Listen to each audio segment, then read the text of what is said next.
Hello aspirants, welcome to Neomentas daily current affairs. ముందుగా నేను ఇచ్చిన క్వశ్చన్ చూద్దాం. యథావిధిగా కొంచెం పెద్ద క్వశ్చనే. కాన్స్టిట్యూషన్ ఆఫ్ ఇండియాకి సంబంధించి కింది ఏ ప్రొవిజన్స్ని prohibitions or limitations contained in ordinary laws cannot act as limitations on constitutional powers of article 142. సుప్రీంకోర్టుకు ఉన్నటువంటి విశేష అధికారాలలో ఆర్టికల్ 142 ఒకటి. ఏ చట్టాన్నైనా కూడా కొట్టేయగల కెపాసిటీ ఉన్నటువంటి ఆర్టికల్ అది. సో ఇది దీని అర్థం ఏంటి అని 2019లో అడిగాడు. ఎందుకంటే 2019లో జ్యుడిషియల్ యాక్టివిజం సంబంధించి కొన్ని కేసులు వచ్చాయి సుప్రీంకోర్టులో. Supreme court is not constrained in exercise of its powers by laws made by the parliament. అంటే పార్లమెంట్ చేసినటువంటి చట్టాలతో సుప్రీంకోర్టుని బంధించలేము when comes to using of its powers. సుప్రీంకోర్టు తన అధికారాలను వినియోగించేటప్పుడు పార్లమెంటు కూడా బంధించినటువంటి ఒక అధికారం ఆర్టికల్ 142 ద్వారా వస్తుంది. సో అది ఈ పర్టికులర్ క్వశ్చన్కి ఆన్సర్. ఇంకా ఈరోజు టాపిక్లో న్యూస్ పేపర్లో వచ్చింది NB8 visit to India. Nordic Baltic countries అని మనకు ఉన్నాయి. బాల్టిక్ సముద్రం అని పైన అక్కడ ఉంటుంది, యూకే కన్నా పైన. అక్కడ ఉన్నటువంటి కొన్ని దేశాలు ఉన్నాయి, ఈ బాల్టిక్ సముద్రం దగ్గర ఉన్నటువంటి దేశాలు. వీళ్ళు మూకుమ్మడిగా కట్టుకొని భారతదేశానికి విజిట్కి వచ్చారు.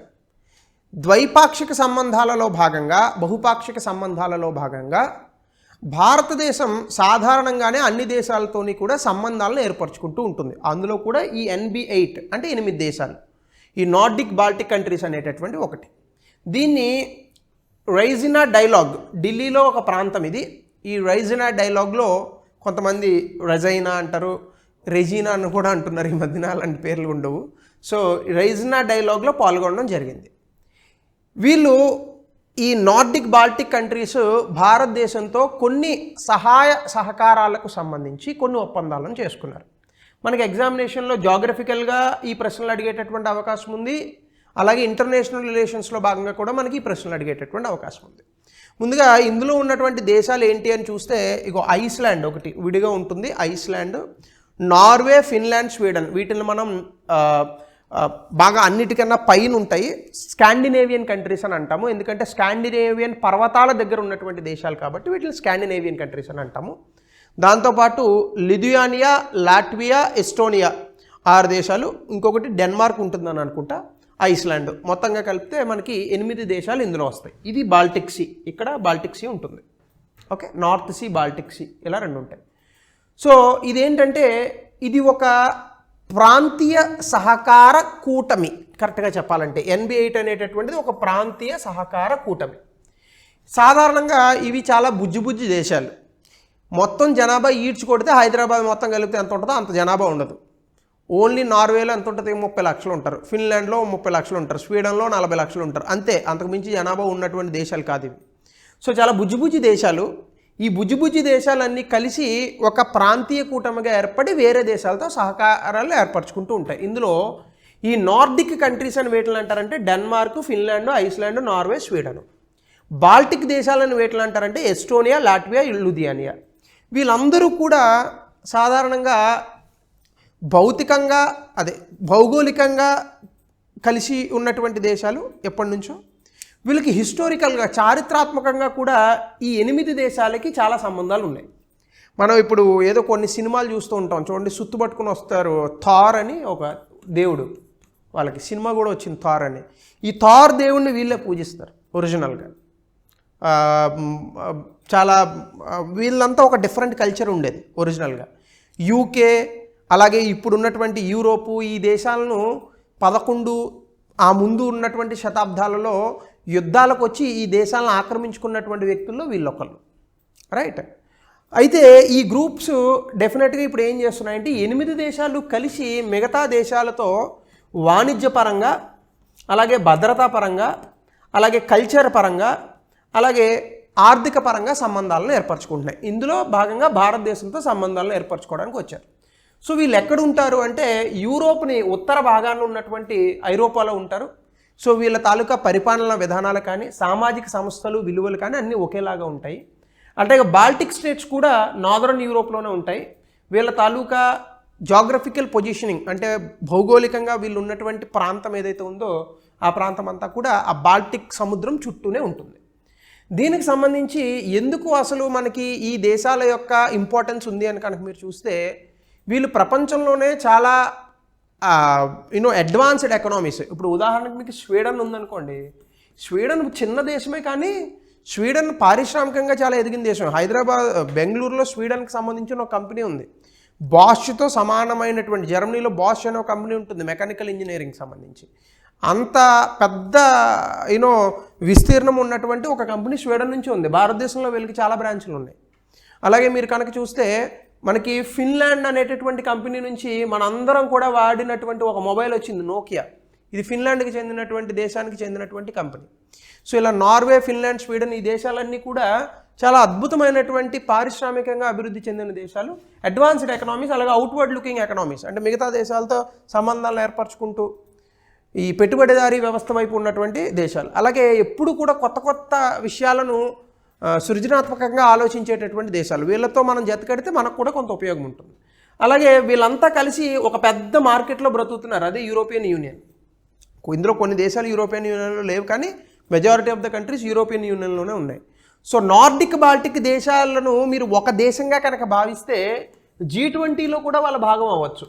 సో ఆ కెపాసిటీ ఉంది వాళ్ళకి. G10లో కూడా భాగం అవ్వచ్చు గట్టిగా మాట్లాడితే. అలాగే ప్రపంచంలో ఉన్నటువంటి మల్టీకల్చరలిజం, మల్టీలేటరలిజము, ఇంటర్నేషనల్లో అంటే అంతర్జాతీయంగా ఉన్నటువంటి చట్టాలు, అందరూ కలిసి ఒకే చోట నివసించేటటువంటి అంశాల్లో ఈ దేశాలు ముందుంటాయి. ప్రపంచంలో ఏ దేశాలైనా ఉగ్రవాదం నుంచి ఇబ్బంది పడకుండా దూరంగా ఉన్నాయంటే ఇంకో ఈ దేశాలే. అందుకే మీకు వరల్డ్ హ్యాపీయెస్ట్ కంట్రీస్ ఎప్పుడు కూడా నార్వే, ఫిన్లాండ్, స్వీడన్ ఈ దేశాల్లోనే ఉండేవి. ఇప్పుడు కూడా వాళ్ళే ఉన్నారు. వరల్డ్ హ్యాపీయెస్ట్ ఇండెక్స్లో తీసుకుంటే ఈ దేశాల ముందు ఉంటాయి. హ్యూమన్ డెవలప్మెంట్ ఇండెక్స్లో తీసుకుంటే వీళ్ళంతా టాప్ 10లో ఉంటారు. సో బాగా అభివృద్ధి చెందిన దేశాలు, ఎందుకంటే విపరీతమైన వనరులు ఉన్నాయి, జనాభా చాలా తక్కువ. ఇప్పుడు స్వీడన్ దేశం ఎవరు పోతారు చెప్పండి? రాత్రి 12 గంటలైనా సూర్యుడు వస్తాడు, స్కట్టలు వేసుకొని పడుకోవాలా. సో మార్నింగ్ చాలా ఎక్కువసేపు సూర్యుడు ఉంటాడు, కొన్నిసార్లు ఎక్కువసేపు ఇది ఉంటుంది, ఏది చీకటి ఉంటుంది. సో అలాంటి దేశాలు బాగా విపరీతమైన చలి, -40 డిగ్రీలు, -30 డిగ్రీలు ఉన్నంత చలిలో ఉంటారు, కానీ చాలా ప్రొడక్టివిటీ ఉన్నటువంటి దేశాలు.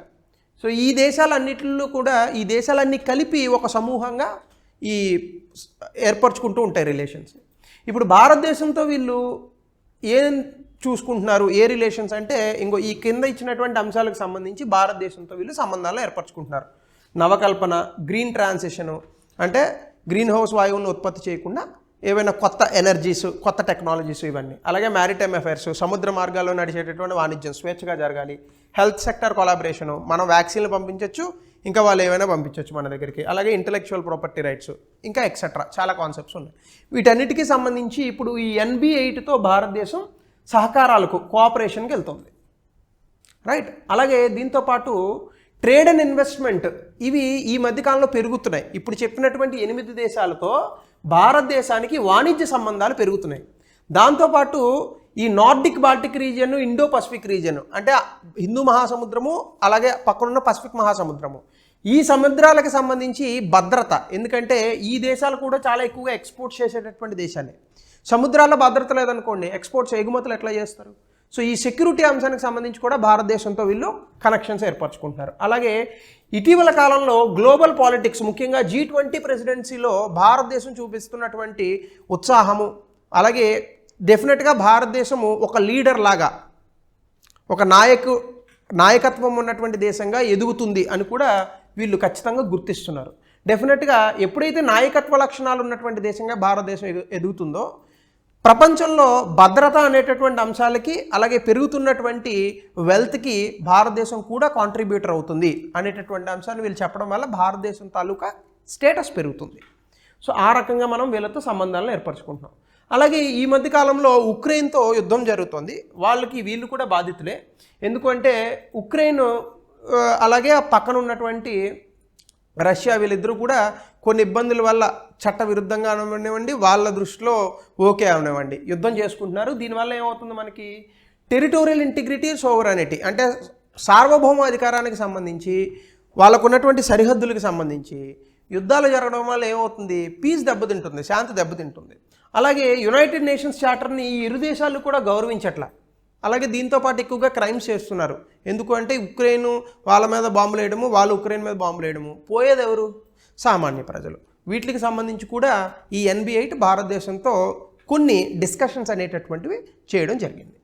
అలాగే దాంతోపాటు చూస్తే వీళ్ళు ఫైనల్గా చెప్పింది ఏంటంటే, ఇలా యుద్ధం జరిగితే ప్రపంచవ్యాప్తంగా ఉన్న ఆహార భద్రతకు ముప్పు వస్తుంది, సప్లై చైన్స్ దెబ్బతింటాయి, అలాగే ఆర్థిక స్థిరత్వం అనేటటువంటి దెబ్బతింటుంది, ప్రపంచంలో GDP తగ్గుతుంది, అలాగే ఇన్ఫ్లేషన్ మనకున్నటువంటి ద్రవ్యోల్బణం ధరలు పెరుగుతాయని చెప్పి వీళ్ళు మొత్తంగా మనకున్న డిస్కషన్స్లో రెజినా డైలాగ్లో చెప్పడం జరిగింది.